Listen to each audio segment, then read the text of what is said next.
thank you so much for joining us today. Welcome to Muslamic Makers. It's so great to see so many new faces today and be joined by so many familiar ones too. Before we get started, we just want to say a big thank you to Ustwo, who have kindly given us this space. They've continually supported us, and they've recently launched Monument Valley 2. If you haven't played this game, you really need to check it out. It's amazing. That's what I'm talking about. Yeah, today we've got a few other shout-outs to make. Halal Gems, who are having a Street Eats festival today. Not today, Friday. Yeah, it's starting on Friday. It's going to be a really good event. You can sign up on their website. It's a 2-day festival, and they're going to have a lot of food vendors, and it'll be good to check out. We also have Launch Good in the audience. Hands up from who's from Launch Good. They've come all the way from the States. They have this really cool website where they help people launch projects and get them off the ground. They're doing some amazing work. Please do check them out, speak to them, and try and learn as much as you can from them. We also have Khidr Collective here today. They're selling their magazines today for £5. It's at a discounted rate, so do check them out.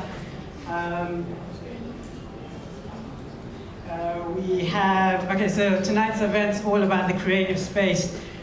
We've got 3 amazing speakers today. We've got Muna Ali, Zain, Awan, and Hadi Abbas. I was worried I was going to forget that, even though I'm not. The format for today is going to be pretty simple. 3 talks from 3 amazing speakers, and hopefully we'll have a Q&A session at the end. Does that sound good? Yeah, I'm a little bit nervous. Let's get started. So first up, we have Hadi Abbas. He is the co-founder and organizer of Khidr Collective. He's going to talk all about Khidr Collective, but all I'd say is this much. When I first heard about them, I was a little bit skeptical. I thought this was going to be like another Muslim art project. And then I found out they were going to make a zine, and I was like, I had another expectation. I thought it was going to be green. Like, you know the green I'm talking about, like somewhere in between like Muslamic green and like Ramadan tent green. But I saw this thing, and it was this unapologetic orange. I don't know if we had the slide, but it's so bright, it's so unapologetic, and as soon as I saw that, I didn't need to know anything more. Like, they know what they're doing, and I knew that they were different.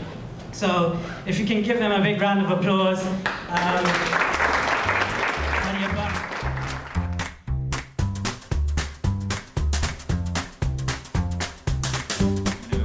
Green was actually the initial colour we went with, but thank God we changed that. I was just saying to the guys, I don't really know what I'm doing here, to be honest, because I'm not creative. I have no creative capacity. Can you hear me? Everyone can hear me? All right, no one was like nodding, so I thought. I have no creative capacity at all, but what I am here to talk about is our collective and how we basically achieved what our goal was, and that was the zine, and how we're going about getting the other projects that we want to be done sorted. Then I'm going to try and talk about essentially what we see as creative at the collective, how we perceive what creativity should be, not as much from an Islamic context, but just generally from our perspective as Muslims in a youth organisation.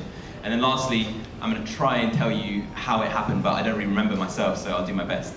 Secondly, I just want to say thank you very much to Launch Good. Where are the Launch Good guys?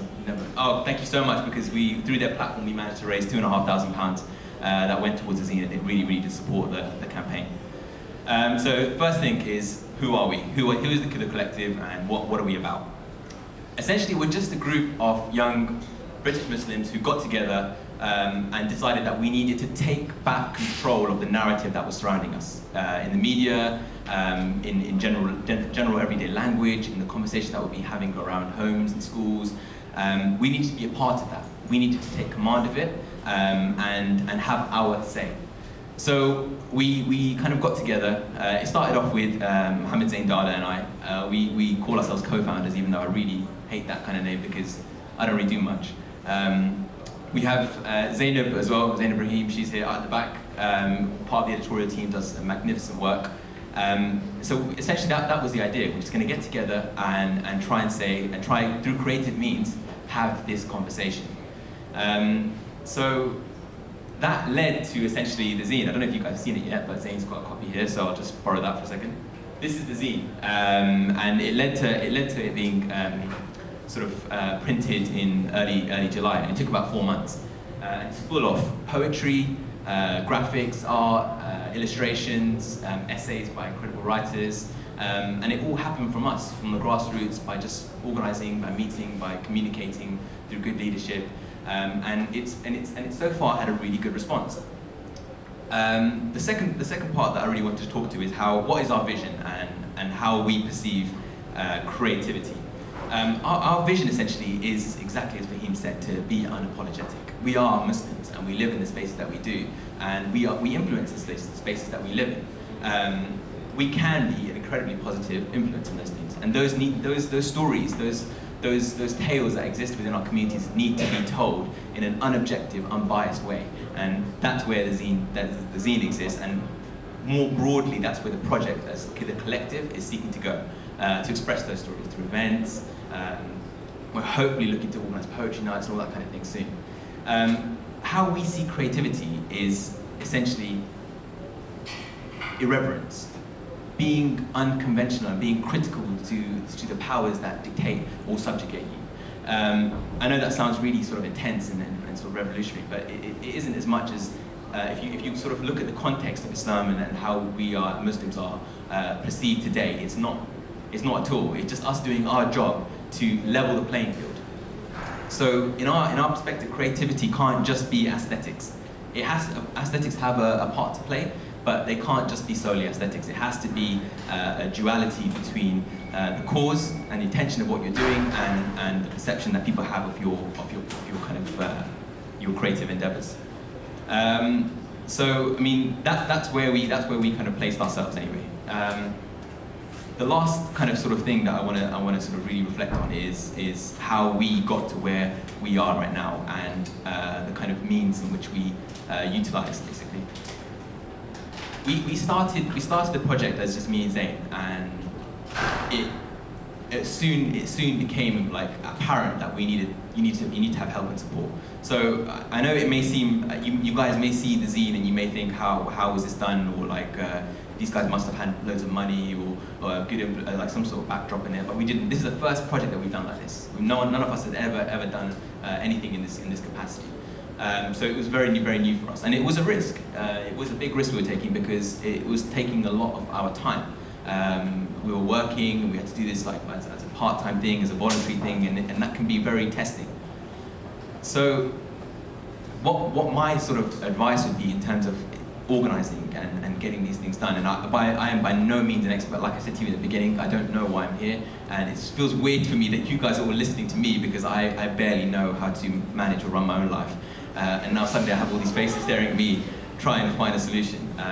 I'm still trying to stop pressing the snooze button on my alarm in the morning. But but we did it still, and that's something I'm very proud of, and our team is all very proud of. So leadership, I would say, in terms of this project, in these kind of projects, is so key.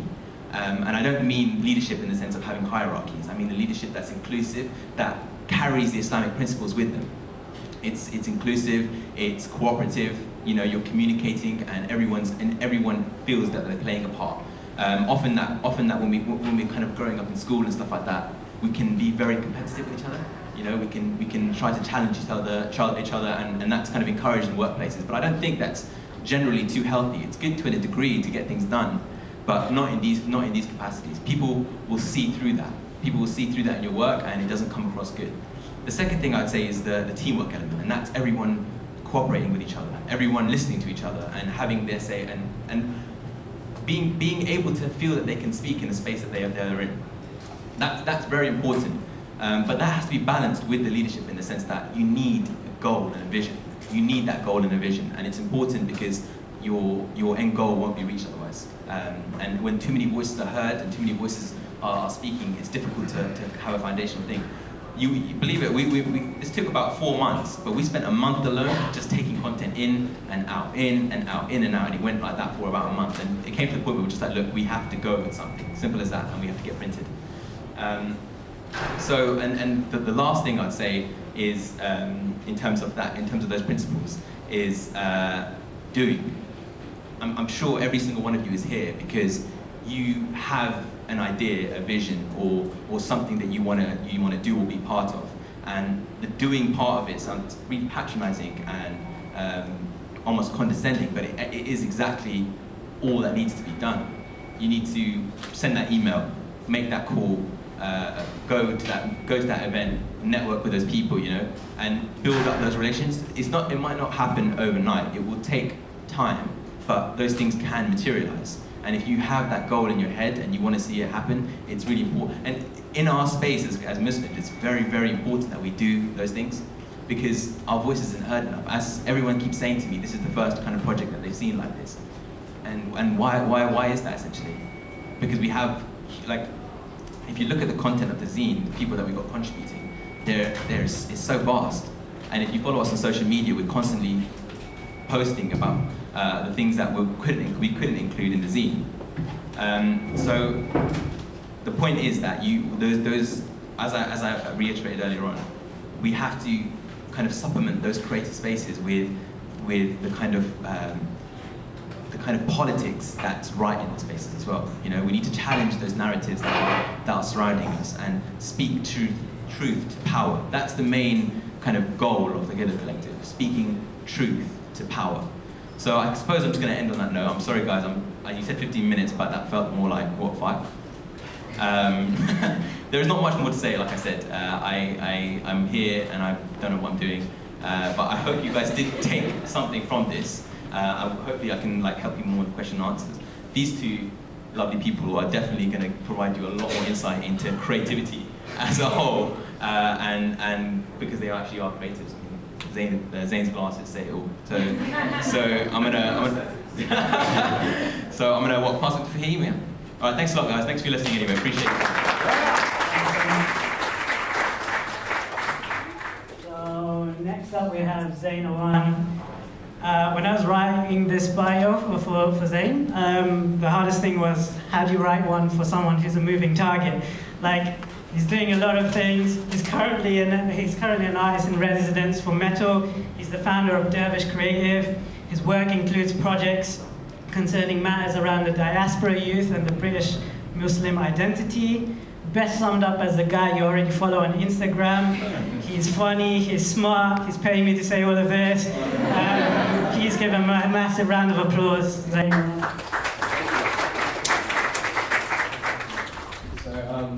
We're really good storytellers, apparently, at Dervish, and that was all fictitious. I'm not funny, and I did actually. The only truth to that story, or to that bio, was the fact that I did actually pay him to him off at the end. But yeah, my name's Zain, and yeah, I'm a creative director at Dervish Creative. I'd like to say I'm a co-founder, because all of our team had a buy-in into our company and into our little collective. But to basically start off, when Murtaza messaged me, he was like, it'd be really good when we were having a talk, obviously weeks ago, not yesterday. He was talking about basically navigating your way in creative spaces. So I was trying to break that down, and as a dyspraxic, navigation is not the best thing for me. You don't trust me with even Google Maps. Creatives don't know what creativity is. I don't know what one is. I don't know if I'm a creative. And spaces is another abstract word which we use to sort of say that abstract place which we can't really define. So it's going to be a really interesting talk. I don't know where I'm going to start off from, but I think the best way is how did I get involved with storytelling, and how did I end up leaving my job, or my graduate job, and starting something, or having the confidence to move forward with it. And it's been quite a journey, and I don't know if I'm actually there yet or qualified to come up and speak.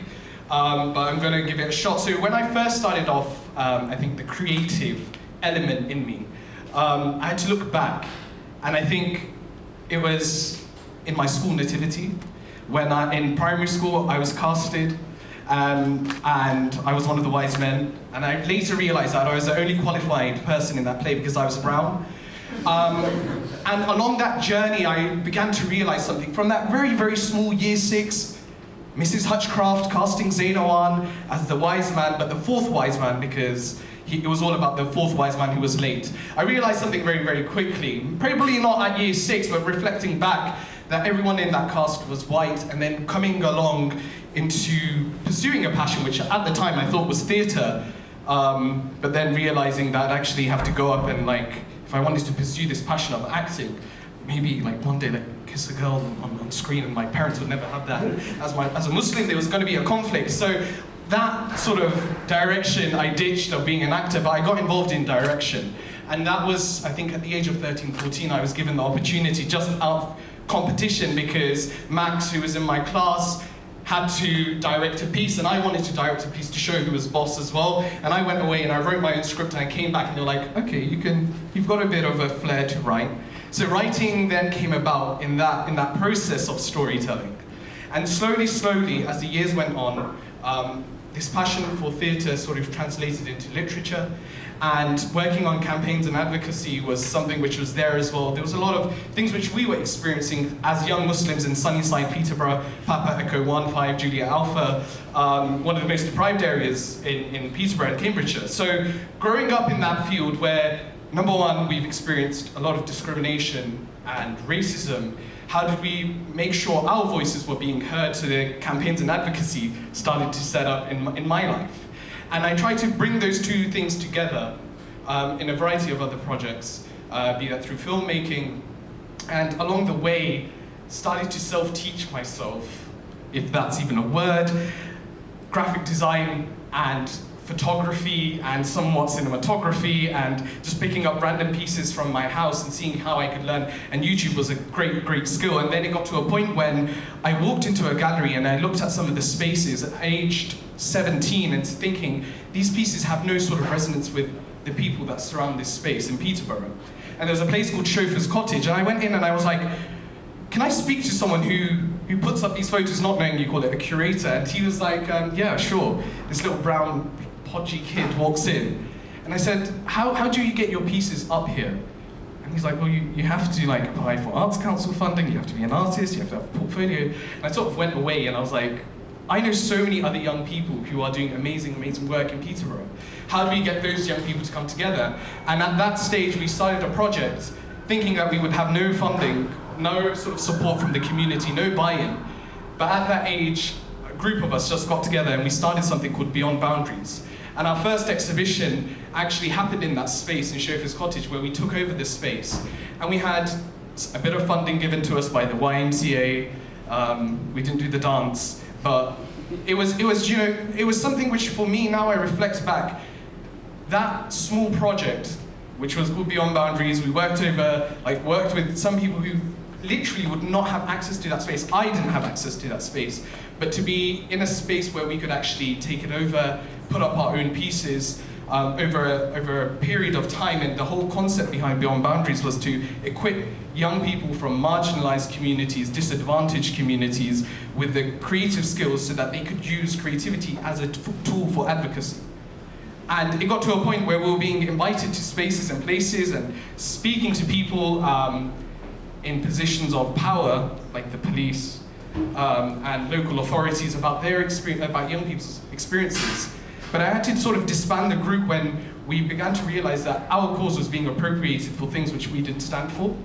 And very easily and very quickly, there was people like the Prevent Man who were really interested in Beyond Boundaries being a tool for Muslims to express their views. And it was at that time, having the right support worker and right people around me, that we actually took the decision that we would actually move away now. The project was coming to a close.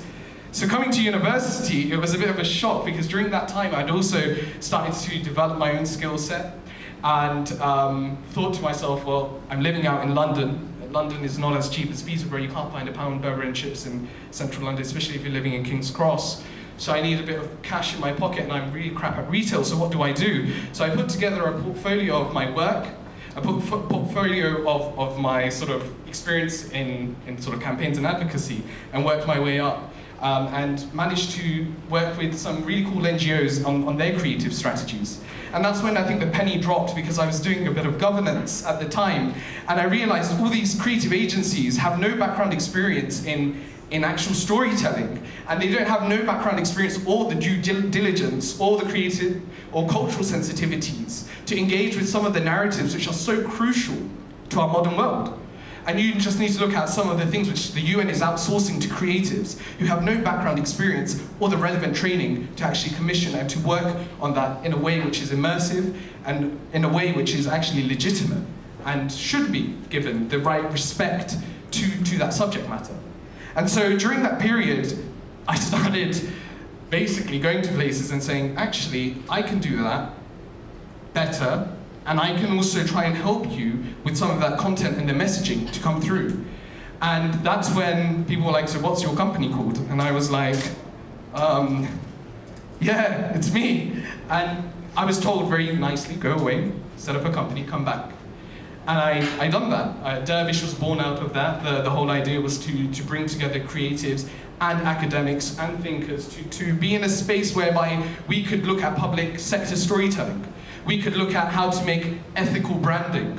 And it was there, it was a side project, and we were doing projects here and there during my university time.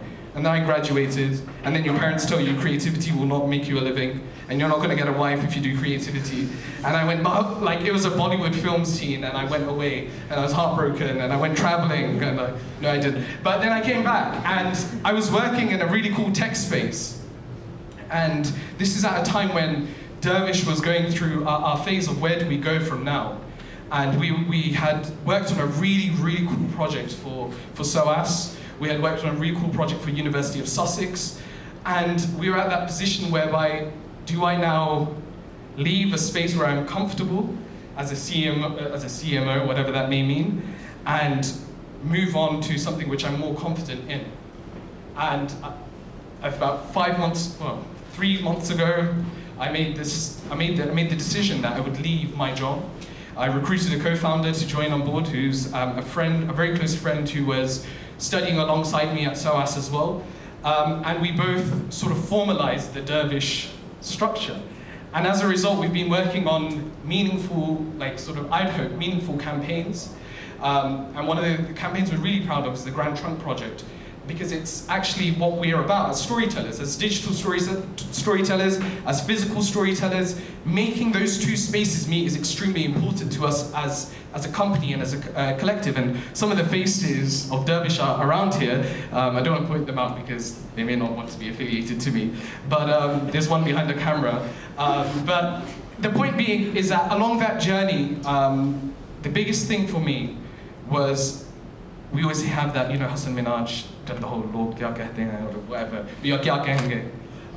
What will people say? But for me personally, it wasn't about what my parents would say or what my community would say. It was more about what would creatives say. And that's the biggest thing, I think, when we talk about collaboration in the creative space.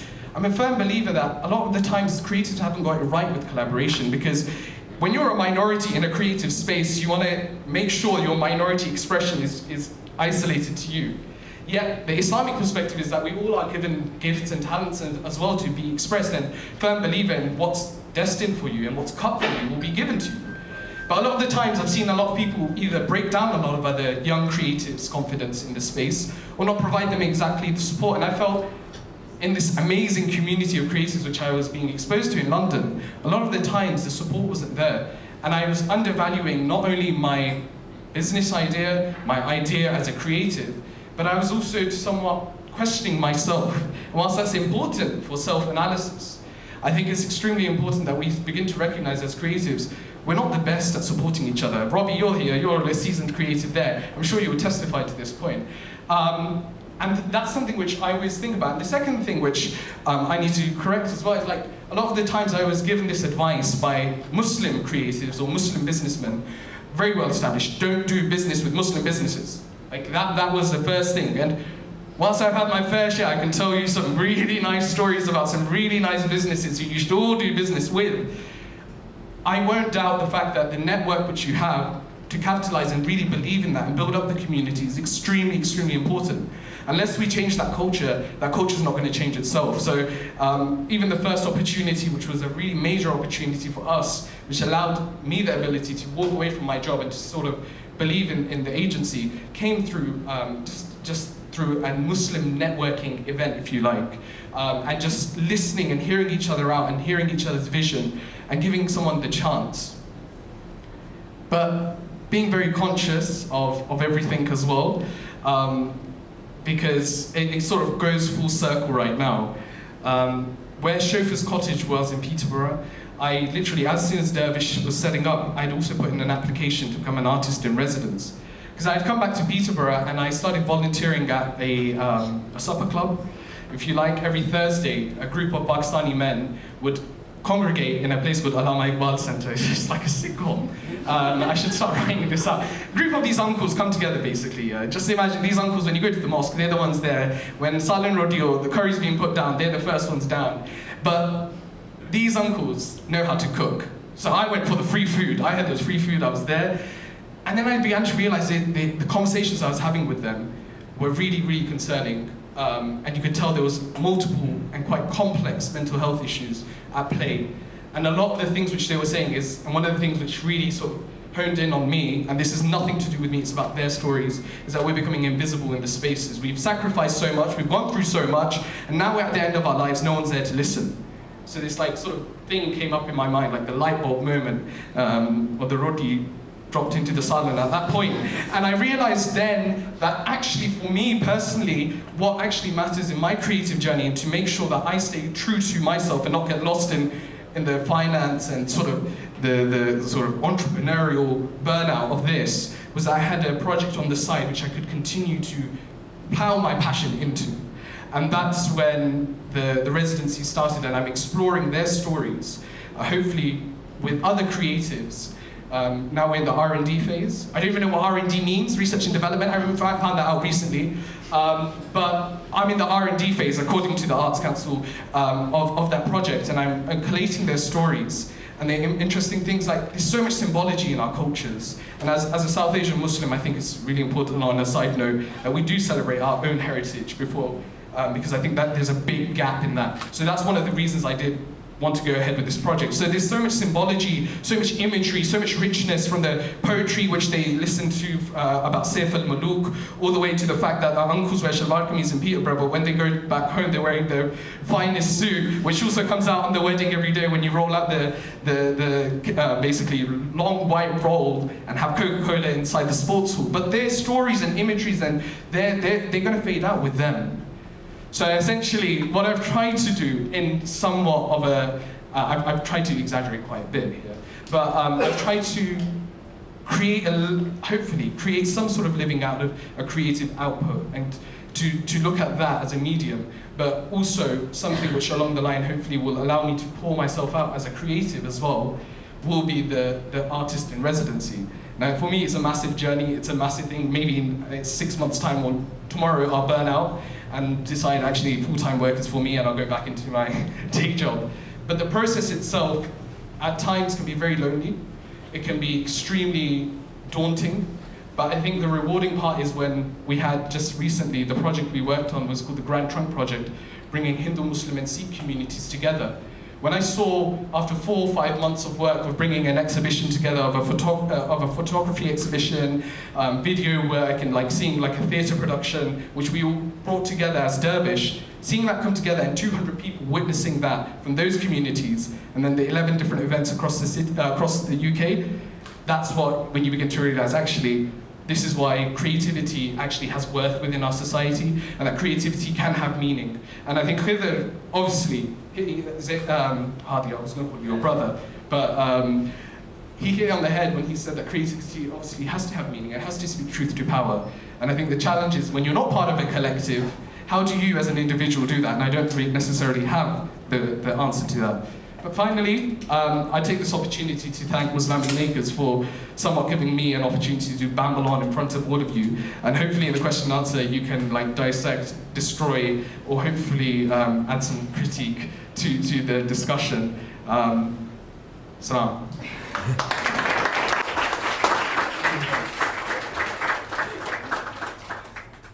lastly, we have Muna Ali. She is a creative with a capital C. She graduated from the University of Arts, London. She's a documentary photographer. She's an artist. She's the founder of an initiative which celebrates the women of East Africa. And on top of that, she's an amazing wedding photographer. Her wedding season is coming up, so sign her up while you can. Please give her a big round of applause. Muna.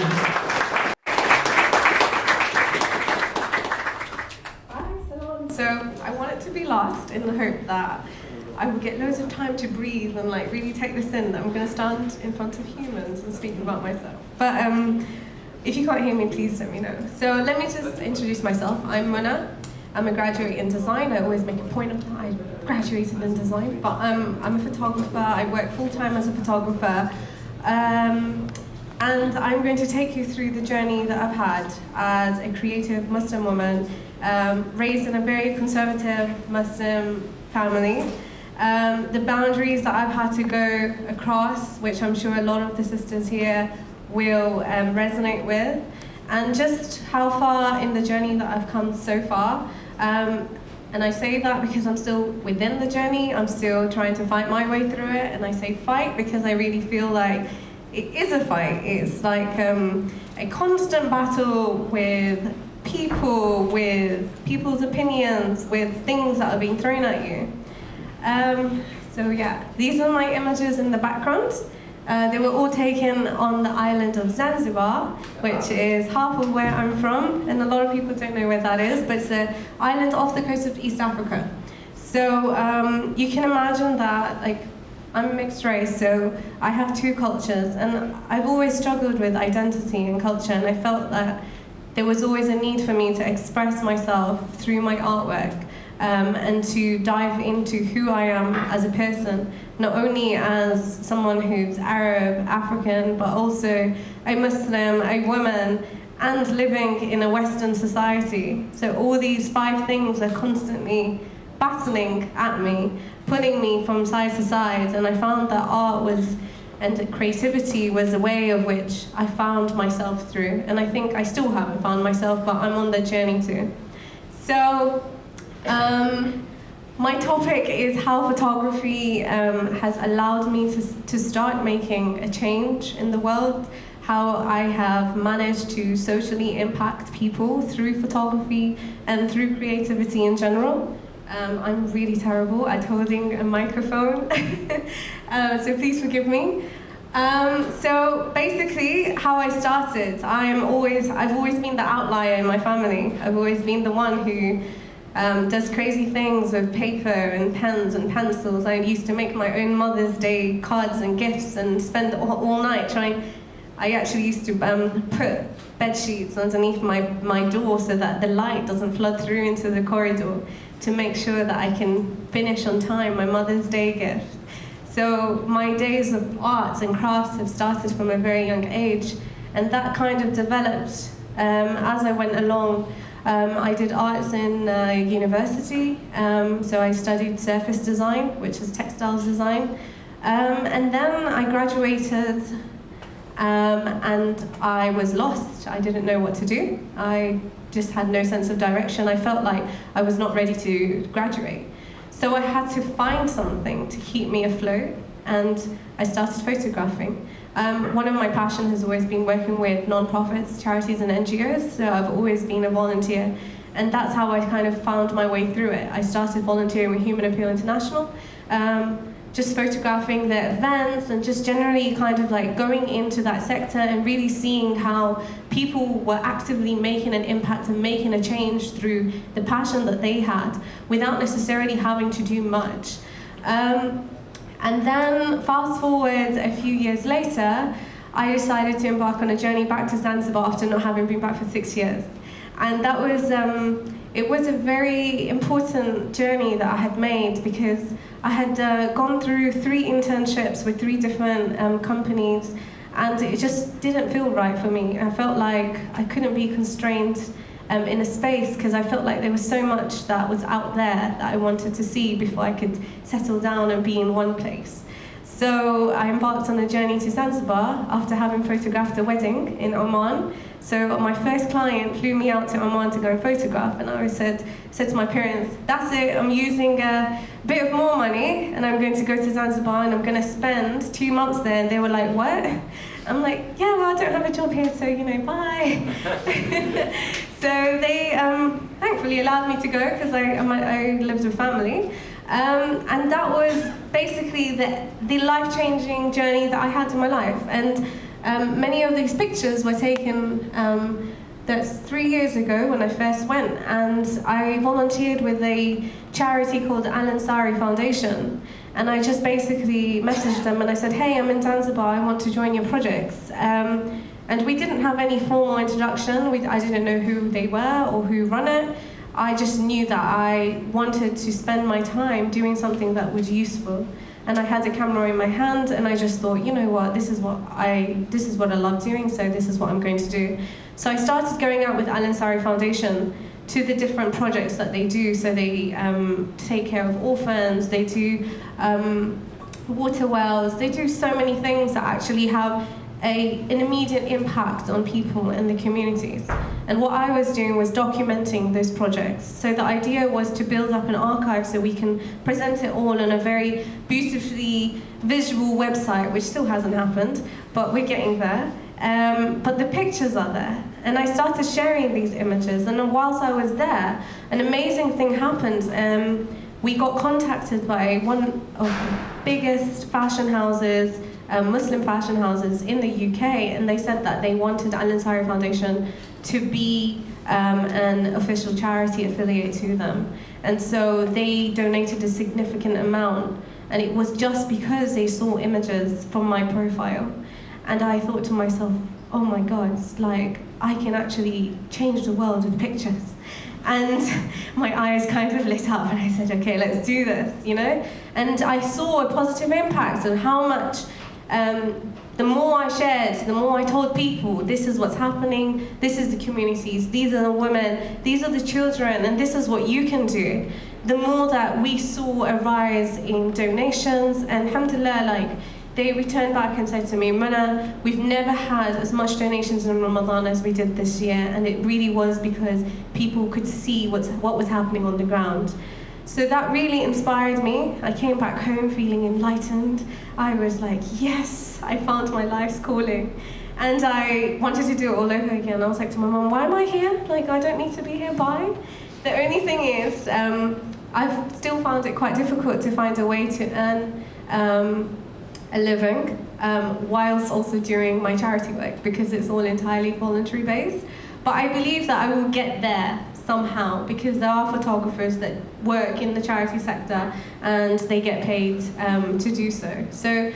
But that was like the least of my problems. Like right now, it was like, okay, now I've found these communities, I found these problems, I found a way that we can make a change and we can impact a lot of people's lives through just like visually documenting and sharing. So what more can we do? So I basically just kept going back. I've been back 3 more times, and it is self-funded when I do go back. So I shoot a wedding and then I run off. So whoever wants me to shoot a wedding in August, I'm here and I'm available, so I'm shouting myself out there. But yeah, so during my 3rd trip, I decided to do something that really scared me, and this was, I wanted to start an initiative that specifically concentrated on women. And I'm like one of those softies. I was like, oh, mom, my mother is like my little sweetheart, she's my darling, she's one of my best friends, she is my best friend. And like, I wanted to do something to elevate, empower, and to just bring a smile to mothers in particular, because what I felt was that the hope, all the hope that a place has, and all the hope that a community has, it always came from the mother. She was always a source. She was a source of strength, and she was a source of hope, and she was a source of joy. If the mother was there, like going through thick and thin, regardless of what was happening. So I thought to myself, like, these mothers, they need to be shown that they're appreciated. And we know that in Islam, like, a mother has 3 rankings above a father. And so for me, I said to myself, what am I gonna do? So I sat down one day and I was just speaking to my dad, and he doesn't really listen to me when I speak because I speak so much. So I'm just like, Dad, I don't want to do this thing, I don't know what to do, but I really just want to impact moms and I want to give a gift. I want to give something back because I go there and I take photos and I leave them. And he's like, yeah, but you don't leave them. You leave them with the projects. You leave them with orphan sponsorships, and you leave them with water wells. I'm like, yeah, but that's not enough. I want something that's very personal to them. So what can I do? And we were just talking, and amidst conversation, I come up with this project, and I called it the Kanga Project. And it really was from one sitting with my dad. And I said to him, yeah, I want to do this. And so let me tell you, the Kanga is a piece of fabric of which we wear. She's wearing it as a head wrap there. It is, there's draping on the wall. It's native to East Africans. It originated in India. It was brought down by the merchants there, and it's become a significant part of East African culture. Women cover their heads with it, and they cover it as a skirt as well.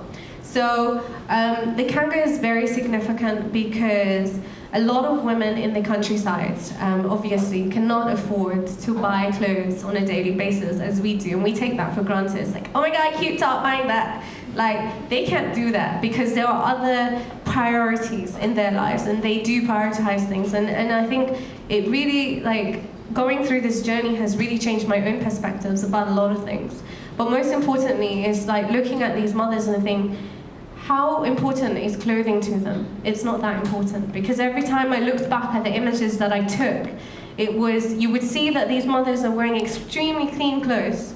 So they're very well groomed, but the clothing that they're wearing would usually have rips, or they would be very worn out. And it is what they have. So I decided that there was one picture in particular that really, I think, solidified the reason why I wanted to give the Kanga as a present, because this woman, she has this glowing smile, and she's standing in front of her house that's made out of mud, and the door is made out of woven palm leaves, and she's standing there with this huge smile on her face, and she's glowing, and she's wearing a Kanga. But one of the things that I noticed much later on, I did not notice that when I was in front of her. All I could see was her glowing smile. It was the hole that was right in the front. And I know for sure that us women, you will not find any of us walking around outside, let alone taking photos with some ripped clothes, because, oh my God, who does that? But she just didn't put a relevance on how that piece of clothing, it didn't, I guess, identify her of who she was as a person. And we often use clothing as something that identifies us. And I think, again, it just brought me to that thing of what are our priorities and what are their priorities. But anyways, I just thought, wouldn't it be lovely to give her something that's new? Like, I'll give her a new one, as opposed to the old one that she's wearing. She'll get a brand new one. And these Kangas are very beautiful. They have patterns on them, but they also have like a line of which has poetry. And the words on there can be really beautiful. And so I started this initiative called the Kanga Project, and I did it alone, and I was referring it as we, and I still prefer it as we, because I believe that now it's growing into something that's become more than just one person's initiative or one person's dream. It has become a collective of people believing in the initiative and kind of like putting their money towards that. So at the Kanga Project, we have managed to deliver Kanga pairs to 2,000 women individually. And it was over 2 islands, over 15 villages. We were doing distributions of at least 100 per village. And we'll go in and we call them up, and we call up the village leader. We tell them that we want them to write 100 names of the most neediest women in that village. And everybody's needy, but we were hoping that they'll be fair about it. So we arrive and they have a list of names, and then we go through the names one by one, and each person comes and they collect their Kangas. And I think you've seen some of them holding it up. That's the Kanga that's wrapped up in its new plastic, and they are so proud to receive that Kanga. And I stand in front of these women, I say to them, We've come here for a reason, and I want you to understand that the reason why we're gifting you this is so it's a gift of appreciation and love of who you are as a woman. And we're not just giving this to you because it's charity, but we're giving this as an individual present to each one of you as women who work so hard for their communities, women who sacrifice everything that they have in order to give to their families and to their communities and to make life easier for everybody else. So I want you to take this and I want you to love it. I want you to keep it. I want you to read the words on it and know that these words come from a place that's very deeply appreciative of you. And don't think that you are not noticed. We notice you. And the reason why I'm taking these photographs of you is so I can send them back home and tell the people who have believed in the initiative that the Kanga has reached you and the present has reached you. But also, I want to show them that there can be joy from the most simplest of gifts. And I say to them, in order for me to really show joy, you have to smile. And everybody in the room just erupts with laughter. And they're all like, oh, I don't have teeth. And this one will be like, oh my God, but I'm so old, I can't take pictures. And the other one was like, girl, I'm ready, let's go. And I love it. I love the dynamics. The way it changes is incredible. Because I walk into a space of very skeptical people. And because giving charity is very difficult, you've got to lower yourself in front of them so that they feel that, you are definitely on the same level as them. Because often when you come there with your clean clothes, fancy to them, regardless of how simple it may be to you, they're already judging you as someone who's above them. And it's very difficult for you to lower yourself down to their levels and say, you know what, we are all women, we are all sisters, we all come from the same place. And yes, my Swahili is very broken and it has lots of English intertwined into it, but believe me, we are the same. And it's so beautiful to just see them opening up. And one of the most important thing is the way that these women kind of flourish in front of you. Once they've received their gifts, you will find them coming up to me and saying, take my picture. And this never happens. As a photojournalist, one of the most difficult things outright is to photograph women. And the reason why is because women can be very overprotective of their identity. You never know. Often you get, oh, you're going to sell me, you're going to sell my face. And I always say to them, if I'm ever going to sell these images, they will come back straight to you. So right now I'm on the journey of trying to make this photography into something that's impactful on a long-term basis, on that it does advocate love and it celebrates people individually, and inshallah, I hope that it grows.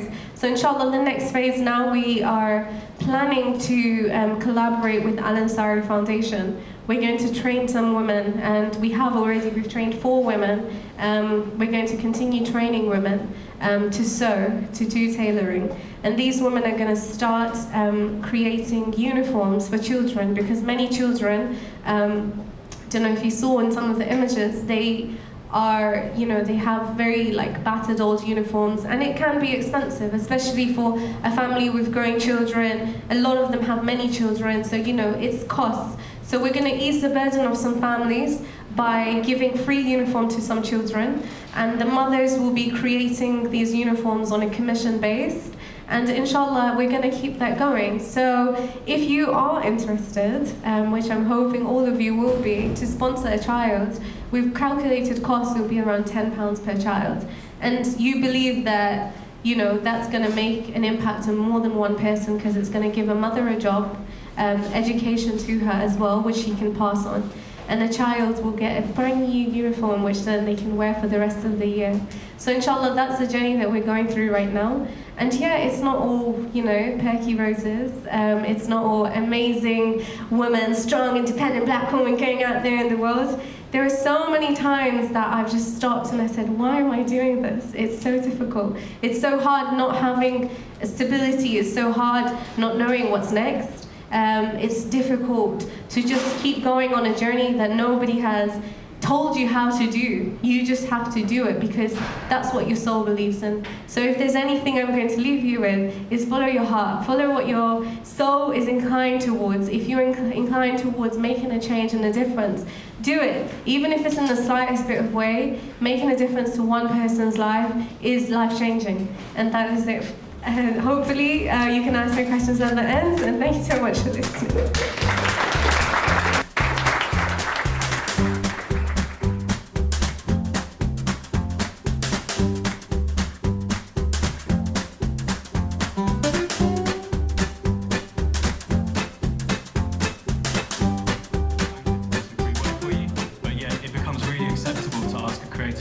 So, oh, could you just take these photos for me, or could you just sketch up a logo? I don't know what the right answer is. I kind of judge it on a kind of needs basis, but what's your guys' opinions on that? So I get this all the time as a photographer. All the time. It's like, can you just like come and take some photos of me? It's just gonna be like 5 photos for like 20 minutes. Is that okay?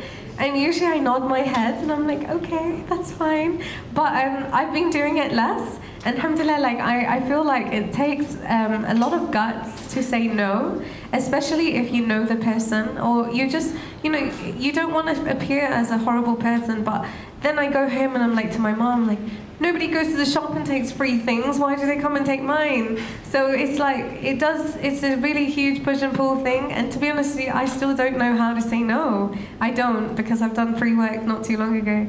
But sometimes I think if there is a mutual benefit, I do believe that people can swap services.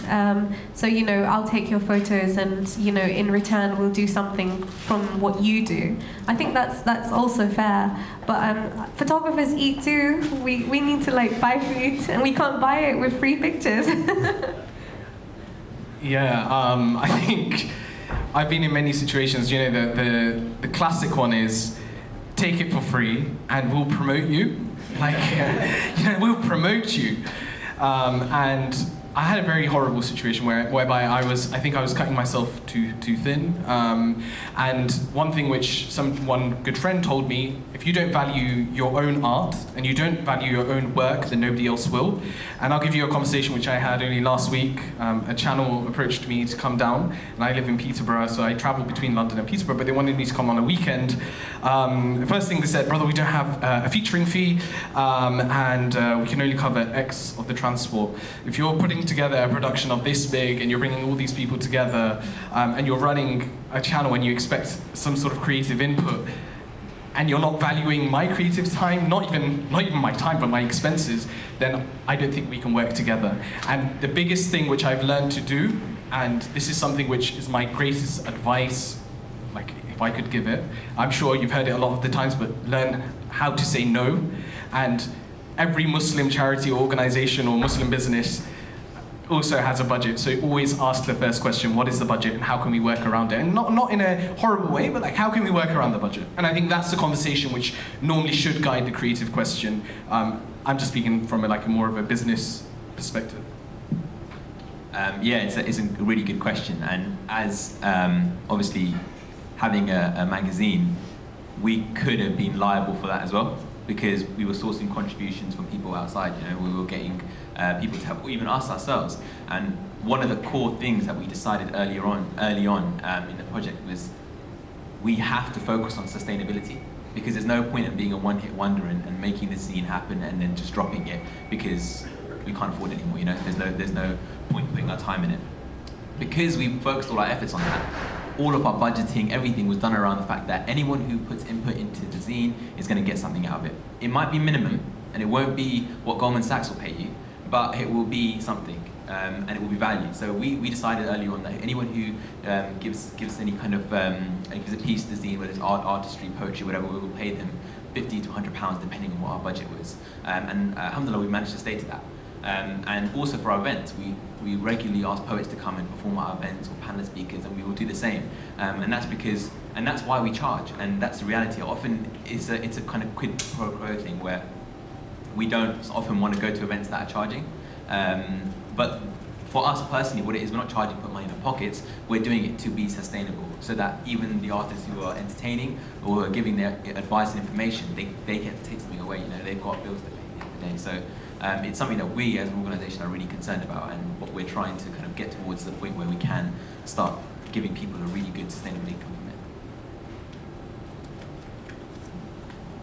it. Is there an element of when you're starting out your career, having to like take up free work just so you can sort of build up like your reputation as a creative? Like, does that still hold true in like the common sort of in the modern environment that we're in?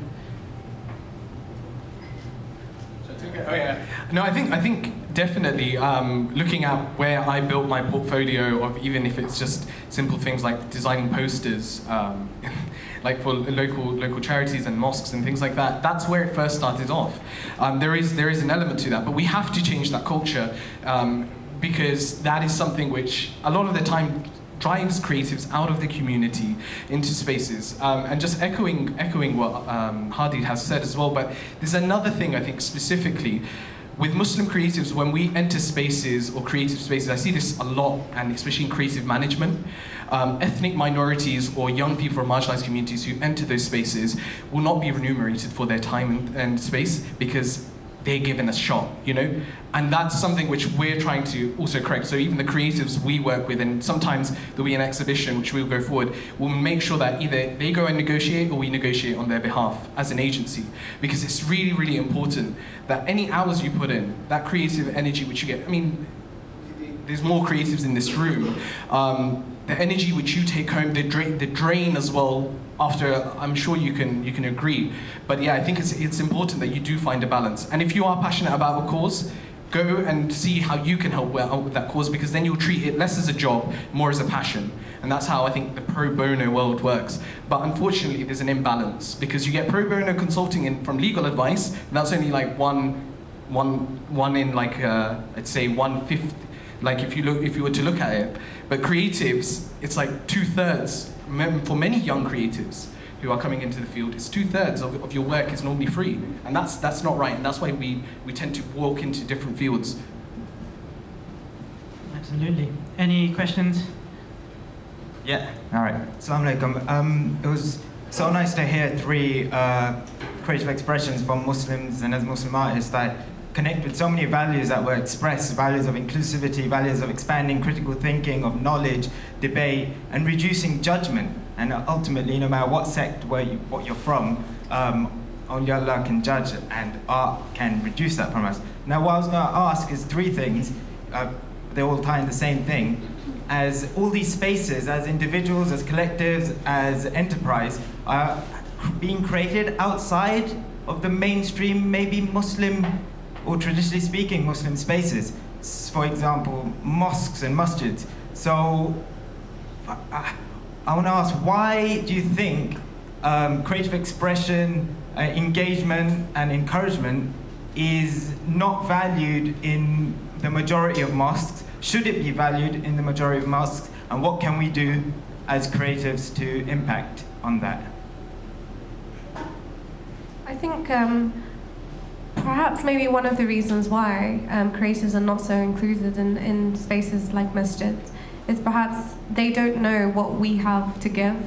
And I feel like perhaps maybe it's a case of educating them in regards to how we can bridge Islam with creativity, and where creativity comes in regards to sending out a message. And you know, in the masjid, people preach, of course, and we go there to learn. And I guess it's just about finding a way that we can sit down with, you know, the more traditional thinkers within the masjid and say, you know what, let's bring in a more creative aspect of learning, perhaps, or of preaching, and see how we can kind of bridge the skill sets that we have with the traditional values and ideas that they have.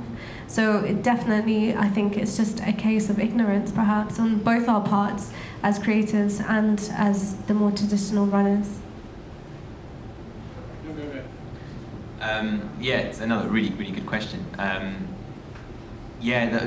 For some reason, creatives obviously are shut out of mosques, and it often happens within your own homes as well. in context of the mosque, I think you have to look at it in a way that, obviously not making any excuses, but the mosques that were founded are first or second generation immigrants who came to this community. And a lot of them, their first priority was protection. Let's create and insulate our communities in some way or form. And that hasn't changed.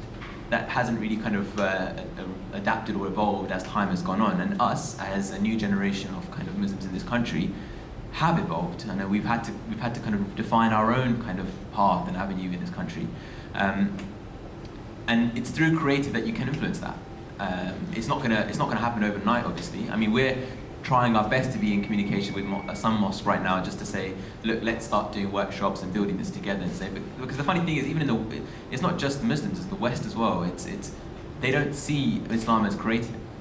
Islam doesn't equate to being a creative religion or being innovative.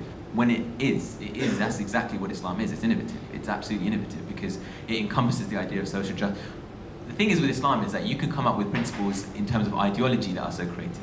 You could come up to Western institutions and say, I don't believe in usury. I don't believe in the idea of giving interest. That is a creative concept in terms of economics.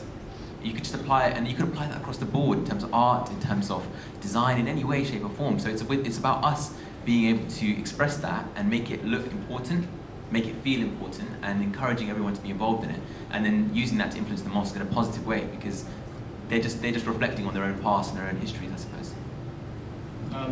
I think just on this point, creativity is making do with what you have as well to get to the output. So you have your objective, what resources do you have, what manpower do you have to bring that together to have it. So if you look at the masjids, a lot of the locations and a lot of the spaces are very creative. I think Bradford has a former hospital as a masjid, and it's because overall as well, the aesthetic which we are applying also within those spaces have just been imported as well. But a lot of the time we're not recognizing and realizing the Islamic philosophy of design and art as well, because that's not something which is explored in British scholarship as much as it should be. And there hasn't been a thorough understanding of it. And I would make the statement that Islam as a religion it's one of the religions when you look at art philosophy and the whole idea of decorating and applying to objects of worth and value already in society and already in daily life. Art was not just for aesthetic and that's it. It already had a purpose. And I think how do you extrapolate the ideas of basically traditional Islamic art and apply that. Personally, one thing which I've tried to do in my local center is to host basically more, because we're a South Asian congregation, but we don't have any sort of Muslim South Asian arts within there explored. So we're trying to host a series of events whereby it would just, even from simple things like having a gallery of different mosques and architectures in South Asia, all the way to just like explaining simple things like how calligraphy is expressed within places like Pakistan through glass work and mirror work. We have time for 2 more questions. Hi, assalamu alaikum. Apologize for my English. I speak Arabic and French, but I have my husband, alhamdulillah, every time he helped me. I'm fashion designer and I have academy for sewing and fashion academy and Camden Town. No, not just a Muslim. No, I'm sorry. No. It's not, it's for every person. My business partner is Catholic. I love it, this lady. For me, it's very important. Religion is universal. Very, very universal. You work on art, you need open on your religion, on your vision, and I prefer speak French and my husband speak English. Traduction for me, I'm sorry. Je suis intéressée par le projet de la jeune fille. She's saying she's interested in a project of sister. She was explaining about East Africa. Can you hear me? Yeah, East Africa, which you were explaining, because you were talking, I was translating, and she did this back in France and Yemen with the group association in. Donc j'aimerais bien avoir son contact. She would like to have your contact because she's got projects in her mind as well with the academy and. Yeah. Ce qu'il a dit, le monsieur, c'est très intéressant. Yeah, I think the question our brother here asked is quite important for the mosques. Mais il faut avoir une combinaison entre un jeune et un adulte. You need to have a combination between this generation and the old generation, especially for women, because women it's quite difficult to have to express, to explain, to give her ideas. Art, music, paints. It's a key to break all obstacles. Donc moi dans le concept que je fais, j'ai une classe For her, de 8 avec des jeunes et des adultes ou des tablettes. Donc j'ai une classe le 8. She has one group the 8th of August.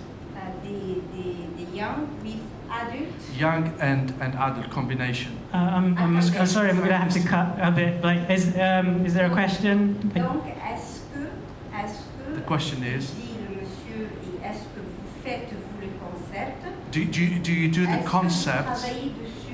Do you work on the concept in a way de créer un projet? to create a project? How do you go through and create a project? How do you go through and get the project from start to finish? I mean, our brother there, he was talking about R&D. I'm an R&D person. I'm more in programming. How do you go from start, like a project management, Scrum or whatever, from start to end? And I would like to say one thing. I mean, I'm older than you, and I would like to thank you for this meeting. I've never seen it. I go to meetups, Amazon, all that. This is one of the best. And thank you, sorry. I mean, the question is from the project from start to end, how do you go through it? So we're talking about like conceptualization of the project. Yeah, so it's a very difficult thing to ask. And I guess with conceptualization, you come in with us when we approach the client. It's really interesting because if the client approaches us, we look at their project and we conceptualize, even though they already have a concept in mind, and approach them with an alternative brief. So we actually have a way of, they have a brief, and when Dervish receives a brief, we send an alternative brief back to them saying, okay, this is what we think with the resource which you have, and here's what we can do. So key example, Grand Trunk project. They had, the concept was, we just want a brand to celebrate 70 years of independence. And we came back to them with an alternative brief and alternative conceptualization for sustainability, and that was, call it the Grand Trunk Project, because relations between communities which have been fractured need to be built years and years on. And hopefully, with this first wave, you'll get funded for this year, and then next year we can look at collaborative ways of working. From the start in our company, and you can speak to some of the creatives that are here, and they can shout, like, also evidence this, we get everyone around the table so they know what the project is. The researcher, be that the academic researcher who's putting together the exhibition, knows the web developer, knows the photographer, and everyone is engaging and trained up on the same thing. So in our conceptualization as well, because we're a team of 6, we would have everyone around the table discussing the concept, not only in the process, but even in the brief stage as well. So that's something. In evaluation, everyone critiques each other. We invite that to happen. But we're not at the stage now where we have loads of projects going on. And if you've got any best practice in terms of how you evaluate, I'd be really interested to know, because it's one of the hardest things when you're creatives to critique each other's work. I don't think I have really anything to add on that, to be honest. I would say that in terms of your kind of with the Khidr Collective, what we had to plan a lot, obviously, but more than planning, like I said earlier on, there has to be a doing culture, and that is simply, if you're struggling to find clients, or if you're if you're not finding people coming up to your school, your whatever, there are ways and there are methods to do it. There's networking, there's various means that you can approach and apply to do it. It's simply finding the process and making it happen, and that's something I've learned myself personally from people like Zain, our co-founder, who takes on huge amounts of initiative just to make things happen and make it flow. And if everyone does the small little things together, you end up finding your project is succeeding, it's materializing. So that's the only thing I would add to that. We have one last question before we move on to pizzas. A sister has a question from the front. Thank you. I've got a question for each of you, but it will be very short. So you touched on, going in order of the talks, you touched on the idea of inclusive leadership. At the beginning, did you find that different people had different ideas and wanted to go in different directions? And how did you manage that? I'll ask all the questions and then give you the opportunity to answer. You mentioned your experience of going into a gallery and finding and feeling that it could have been filled with in a better way. How do you know when your art or your project is really resonating with your audience? And lastly, before you received the really large donation from the fashion house, did you doubt the value of what you were doing? And how do you, before you get that big breakthrough in your project, how do you measure the value and impact of your project? So before that, how I kind of like valued it was just the experience of being there and the people, like the aura of the space that we were in. The energy that you get out of giving, and it's just an incredible feeling that as soon as you experience it, you always want to go back to it. I think the art of giving is something that's really beautiful, and it's constantly reiterated in Islam. And generally, as human beings, we are told that to give and you will always get back. And I think the value of it wasn't necessarily about how much donations we were getting. It was about how we used what we have in order to impact the people that were already there. And already that was driving me. And to just receive, the donation was just an added bonus, because it meant that at least other people could feel the same way as I was feeling in that moment. Like, it meant that that photograph had an impact on someone's heart, on someone's soul, and moved them enough to say, hey, we want to be part of this. And I think with the Kanga project as well, it's the same thing. When you look at those images and you see the smiles on those women, does it make you feel like, I too want to be a part of this? I want to be the reason why one of those women want to smile. And that's what keeps me going. And I think, alhamdulillah, like, the more that people know about it, the more that I'm getting all these little ladies adopted one by one. So that's what it is. Thank you. It's a very, very difficult question if your pieces resonate, or even if your work resonates with the audience. I think the first question is, you primarily are the audience as well of your work. And I think that's really interesting, in the community you surround yourself and the interactions which you have.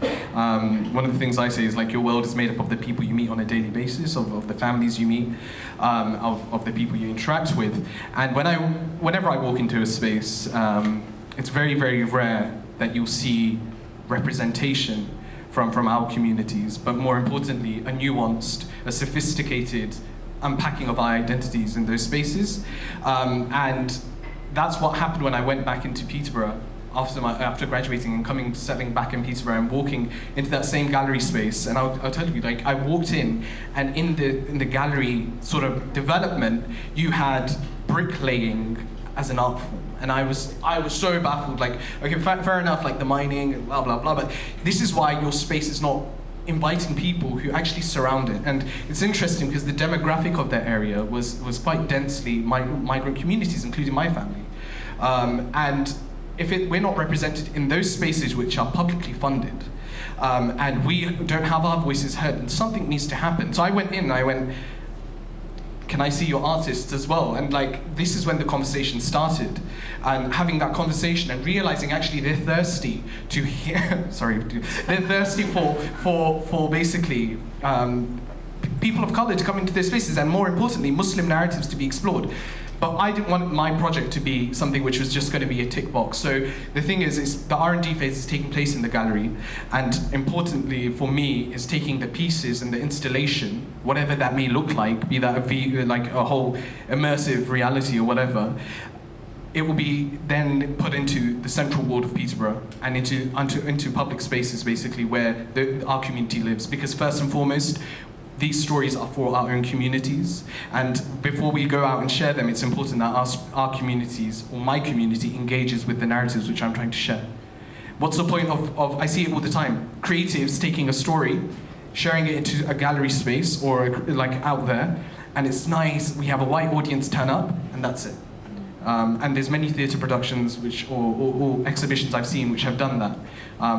But I remember, and I'll end on this point, I went to go see Dara at the National Theatre because I realised in my final year that I could get £15 tickets. So for Instagram I went, and I went, and the woman sitting next to me, she turned around and she said to me, do they tell you about that in your house? And she was asleep for half of it. But she turned around, and that thing, like, of that narrative, having to resonate with me specifically as well is an extremely interesting experience, because that's what, for me, how I sort of sum up the art experience. When you create, you're also supposed to be the customer as well. So I'm going to reclaim that and take it to the community and start the discussion, because that's what the whole exhibition is about, getting the discussion about these invisible men going forward.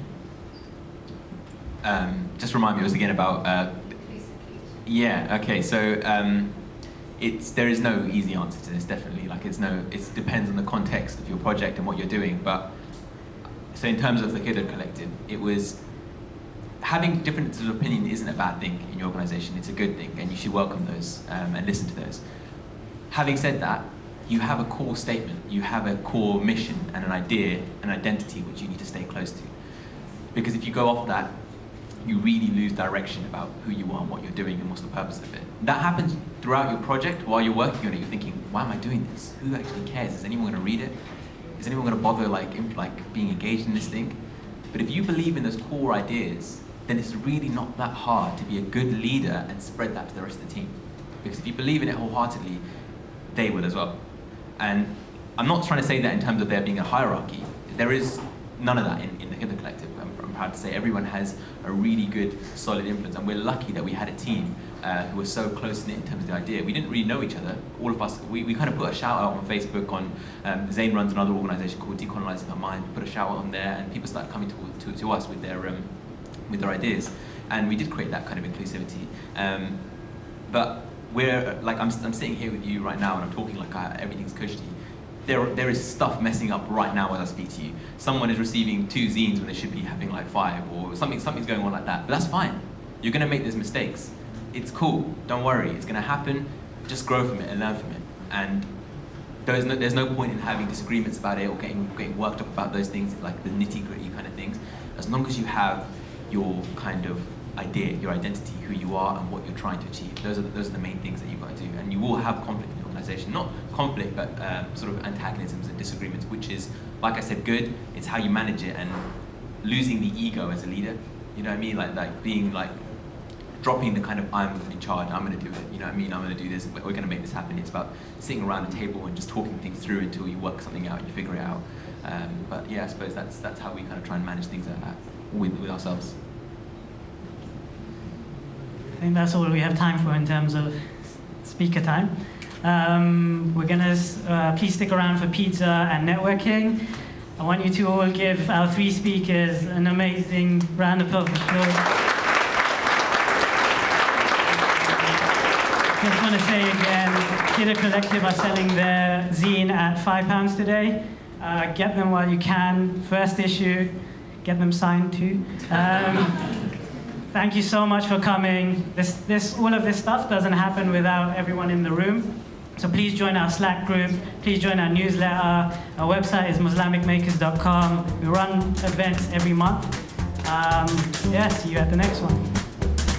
Thank you.